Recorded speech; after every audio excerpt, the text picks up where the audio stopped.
Let's talk about graphics in your slides, because graphics really makes things interesting for your audience.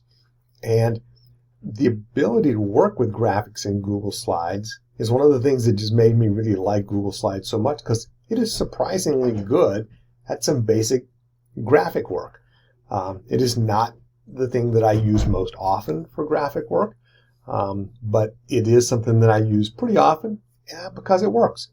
So first of all, how are we going to get a graphic in there? Lots of ways. Let's go right to our Insert menu, Insert Image. I can upload from the computer. I can search the web. I can grab it from my Google Drive, my Google Photos. If I know a URL, I could type that in and go grab the image. I can even turn on my camera and take a picture of myself. But we will spare you that for the moment. So let's upload from my computer. I can do it in the usual way, upload, and there's a picture of apples that I want to grab. And so I put them on there. The little blue handle here lets me resize them a bit. But because I know those are on my desktop, I can just go grab them on my desktop and slide them in as well. So that's easy if they're on the desktop. If they're buried somewhere deep in a folder, using this Insert menu is an easy way to search for that. Now, once I get stuff in here, what can I do with them? I can resize them. You saw that. I can move them around, and you'll see there are red guidelines that pop up all the time. Like if I pop right there, that red guideline that extends all the way to the sides, tops and bottom, tells me that's exactly centered on the page. So that's good to know. If I move up beside this, the center line red right there tells me they are lined up straight across the middle. That's good to know. I spend a lot of time dragging things around, but maybe I want them centered top to bottom. Is there an easier way? Yep. Highlight them both, come up to Arrange, and align them. Align them right in the middle. There you go. You can align it any way, left, center, right, top, middle, bottom. However you want to align things. So that's an easy way to get things in line as well. Another trick. Let's say I want to make a little row of apples. Well, I want them all to be same size. So I'm going to duplicate. All right. And I want them to be arranged right across the middle. All right. Now, I want 4 rows of those. Do I keep duplicating? Nope. I select that whole row and I group them. Now they're a group. Wherever I click, they go together. But it also means I can Command D to duplicate, and now I've got my 4 rows. I select them all. I align them right in the center of that page. I am also going to distribute them equally top to bottom. I did that with Arrange, distribute vertically.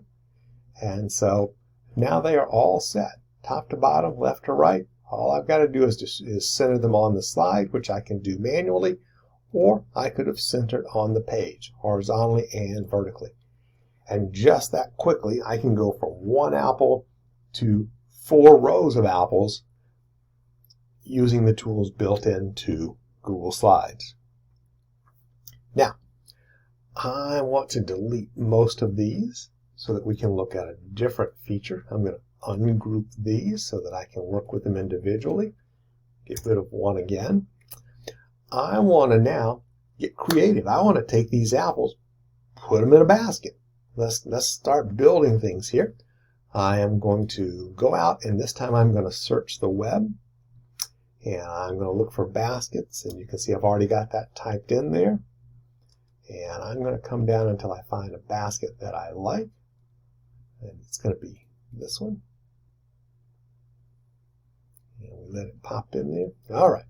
I've got a basket for my apples. And I'm going to drag an apple, and I'm going to pull it right down in there.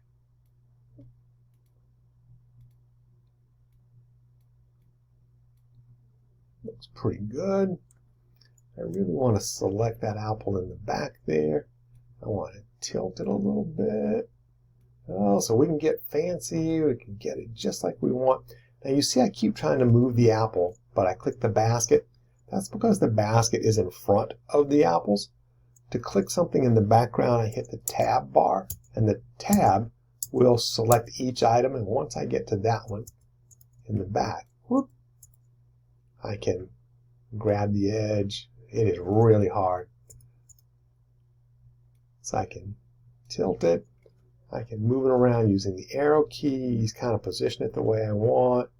I still want to tilt it even more towards the center. All right, so there's some nice looking apples. Now I want to put these apples in beside them, and now we have a problem. These apples are not just apples. These apples have a white square around them. So that's not going to work.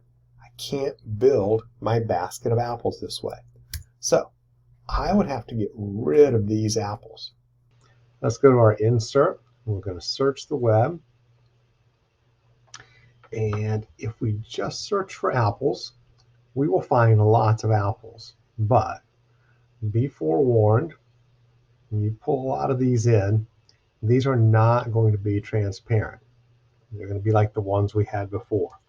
So there is a search trick that we will try. We will search the web for apples transparent. And not all of these will truly be transparent. So again, you have to be careful. I'm looking for a cluster of just 2 or 3 that I can play with. Let's try these and see how they look. Are these really going to be transparent? Yes, they are. Perfect. All right, let's duplicate those. Close this over here. And let's see, they're a little big for that basket. Let's see if we can sneak those down in there. Still a little bigger than I want. That's going to be a good size. Let's tilt these a little bit and shrink these down. Okay. It's not bad. I like that. All right, but they are floating in front of the basket. So I either need to click on them and arrange them by sending them backward, which you can see pushes them behind the basket, or I can click on them and hit Command down arrow, and that will send them backward. So now we've got our apples in a basket. They are layered correctly. They are sized. This is how you can take some graphics and start to create the graphic that you want instead of just the graphics that you can find. So that gives us several interesting things that we can do with graphics. Let's look at one more thing. I want to look at masking and cropping because that's an interesting way to play with your images. So let's search the web. Instead of apples, let's search for a cute puppy. What can we find? I want a cute puppy that, oh, let's just go with this little guy. I could spend all day looking at cute puppies, and that's not really what we're here for. So there we go. I don't want to really put this whole puppy into my slide. I want to focus on his face. So one thing I can do is I could just crop it. And I get those crop marks by double clicking on it. And then I get this dark black frame. And when I grab these black handles, and you'll know you're on a black handle because you'll have that the arrow will change from the crosshairs to just one arrow. You can crop it in as close as you want. That's one way to focus in on this little guy's face. Now you can always adjust your crop because you didn't really cut away the part of the photo that was there. If I double click on it, you'll see the rest of the photo is still back there. I can still move it around. I can resize the crop. I can do all kinds of things. So the photo stays intact. All you're changing is what gets displayed. So that's one way to do this. I could also just sort of start with that big photo that we had in the beginning, and I can mask it. And masking is just taking a layer and putting it right over the top. So I select it, and instead of choosing the crop image, which would also give me that dark area, I go to the little down arrow that says mask image, and it says choose a shape. How do I want to mask it? I want to mask this little guy with a circle. And there we go.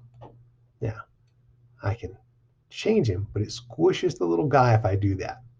I can come from the side, and it maintains the correct ratio. From the top or the bottom, you get a little fat guy. From the side, you get a little skinny guy. From the corner, it keeps the proper ratio. Now, the mask is there. I can change the mask to make it smaller, because now when I'm cropping the mask. So I can bring that in, bring it in a little tighter. Whoop, didn't mean to move the photo. Command Z is putting it back in place for me. Let's get a nice tight little crop on that little guy's face. He's adorable. Eh.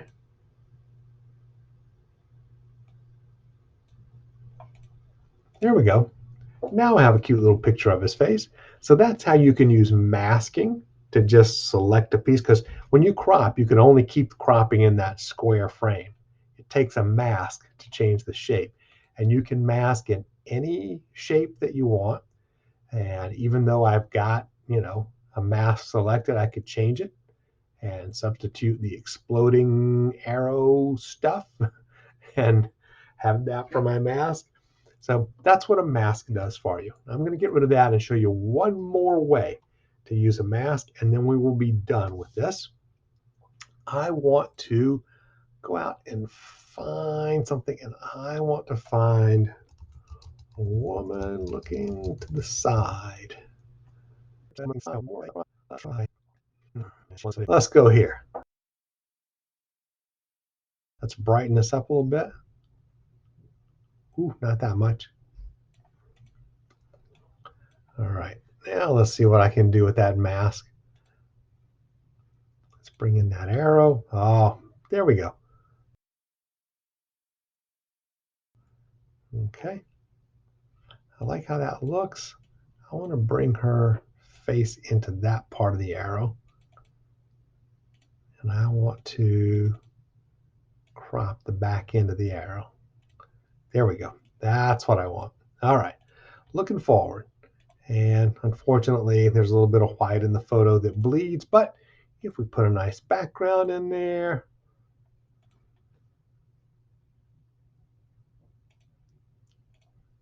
all right, there we go. See, looking good. Now, the last thing I want to do is I want to put words in this blank space here. I want to fill that in. I don't want a text box. I want to insert word art, because that's going to work like a graphic. So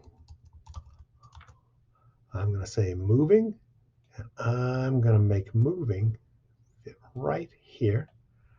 I want it to fit exactly to the height of that and exactly to the back of that. Done. There we go. Okay, moving, and let's duplicate it.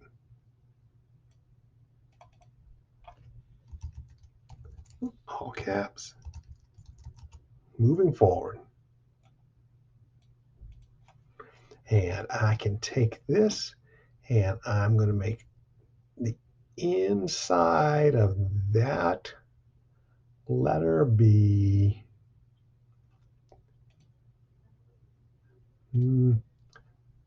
now I know, now I'm getting picky. I'm going to grab that eyedropper, and I'm going to select that dark gray in there.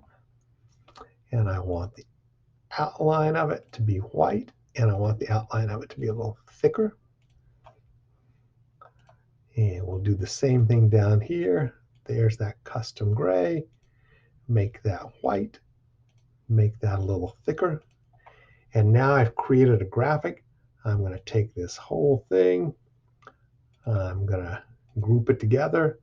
And now I can take that graphic and position it and use it as a part of a logo or a part of a motivational slide, or however I want to use it. But I've used a photo, I've used masking, I used word art to create the image that I want. As I resized it, I got a little bit of a gap in there. I would clean that up if I were really going to use this, I think, but it's looking pretty good just like it is. So we've looked at inserting, sizing, cropping, masking, layering, grouping, transparency, backgrounds, using the guides to position things. A lot of information about graphics. There's a lot you can do with graphics in Google Slides. So if you make something in Google Slides in the future, we should expect it to look amazing.